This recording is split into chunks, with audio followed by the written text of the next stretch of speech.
Hi. Farming is already in mess. Leave aside double income. Most of the crops are purchased at 30 to 50% below the MSP. MSP is minimum support price, that is 1.5x the cost of cultivation. But if these laws are implemented, big corporates are going to make a profit of 10x to 20x. And this will be the exploitation of both farmers as well as the consumers.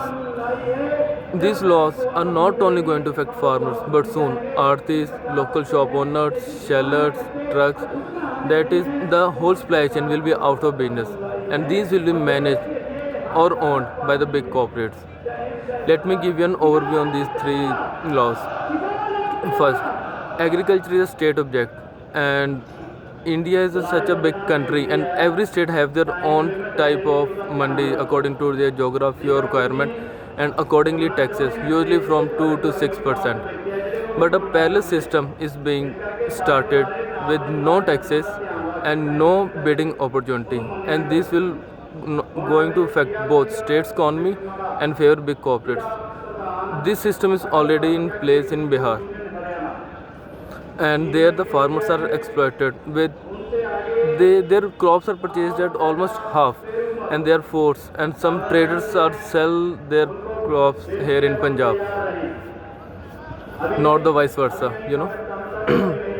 because in Punjab we have APMC mandis. Second bill removes the hoarding limit, and if hoarding limit is removed, big corporates can stock as much as they want and they can create artificial demand as per their convenience.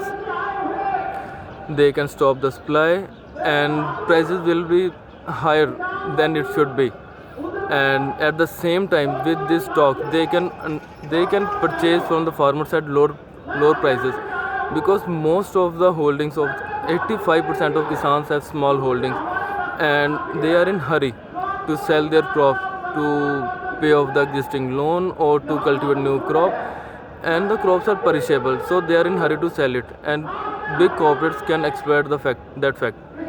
And this is also going to affect us because it can be artificially modified prices and government is not going to interfere.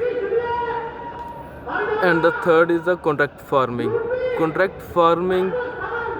with no unknown terms and conditions, no regulation body and no bill on the code will be of little use. Farming was already in mess before these three laws, that is because of not assured prices, because of monsoon, and because of lack of mandis. First, no assured prices. We purchase a mobile or bike or even a pack of biscuit. They have their own MRP. But when a farmer want to sell something, but there is no fixed prices, and they are unsure that how much they are going to earn and accordingly how much they will be spending. So there should be assured prices, that is MSP. Second, for monsoon we can have an inland canal system, and the third is a lack of mandis. Existing mandis are already in with poor infrastructure, and in India we are short of 41,000 mandis. Ideally, a mandi should be one mandi should be there in 80 square kilometer, but pan India the average is 500 square kilometer. So instead of implementing no laws that are anti-people, we can improvise the already existing system and make it more profitable for both farmers as well as the related businesses. In the end, I just want to tell two things. We can't afford to have a monopoly and the centralization of power, because these are going to turn into dictatorship. First, we should boycott the big corporates or minimize the use to purchase their goods or services. As we know, inequality is at its height. And second, we should support independent MLA MPs, not the puppet MPs, CMs, or even president. Summing up, now it's Jawan versus Kisan.